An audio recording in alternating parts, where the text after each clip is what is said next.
Vincent Amanor-Boadu from Kansas State about how China's increasing population is affecting farmers in Nebraska and the rest of the Midwest. Right now, the major change that we are seeing in China is the fast growing incomes. This country has been growing at about 12% for the last 5 years. Their growth has slowed to 8% and they are crying about it. We are growing right now at under 2% and we think that is good. So the growth that is happening in this country, which is directly having impact on incomes, is what I think is fascinating going on in this country. How does that affect what farmers in the United States do? When you have a large population like China, 1.3 billion people, growing at 8 to 12% in income, what that is telling you is that these guys' eating habits are going to change. I mean, it's been changing and it's going to change a lot more. Increasingly, we know that as people's incomes go up, they begin to replace their cereal diets with protein. So they're going to start drinking a lot more milk. They're going to start eating a lot more meat. And when you have that, it means you're going to need a lot more grain to feed the animals that produce these products.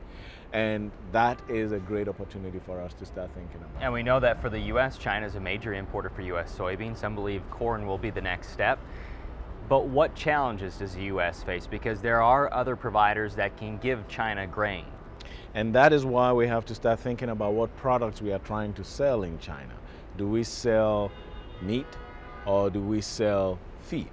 Where do we get the highest value? Do we use our feed at home so that we can get the highest value in selling the meat in China, where we have a greater advantage, or do we just ship the grain out?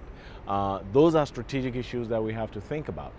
So for grain farmers in Nebraska and Kansas, for example, the focus should be possibly thinking more strategically, because feed is going to be feed. Brazil can supply cheaper, not because they are better farmers, but because they have lower costs. And we're going to have difficulty trying to compete in that market. But we have an advantage. We have an advantage because of our food safety records. We have an advantage of our regulatory in the food system.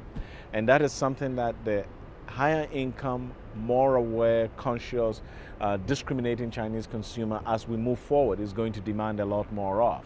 So we at home now have to start thinking about a supply chain and strategic alliances along the food chain. It has been that we have corn producers and we have beef producers and we have pork producers who are not talking to each other.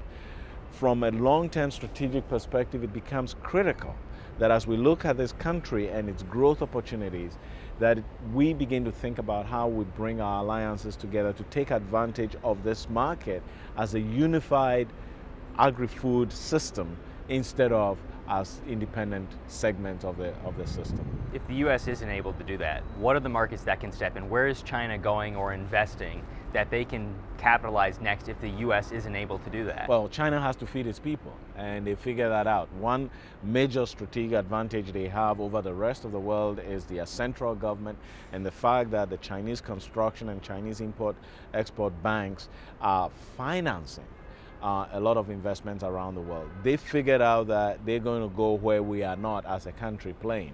They are playing in Africa.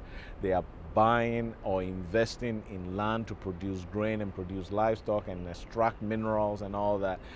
They are doing the same thing in South America. Unfortunately, these are markets that we are not, playing in. We are not making investments, a lot of investments in Africa. Yes, the U.S. government is in Africa, spending a lot of resources on the poverty reduction and all that, but as businesses we are not playing. The Chinese are going into Africa as business partners. They are not lecturing African governments, they are just playing with them to get access to the business side. So I mean, you can think about it that they know they have to feed their people and they are going to do everything to do that. We started by talking about the major population shift here in China and how it continues to grow. We're also seeing that by 2050, the UN projects 9 billion people around the country. Do you think people understand the need for food security as we approach 2050? Oh, I think that's the big talk for everybody who thinks about this 9 billion mark for the global population. In this country, this government knows that their stability is dependent upon people being full. I mean, their whole strategy over time has been getting food issues addressed and in this country so that you can get political stability. And they're going to do everything to ensure that they remain the system that they are.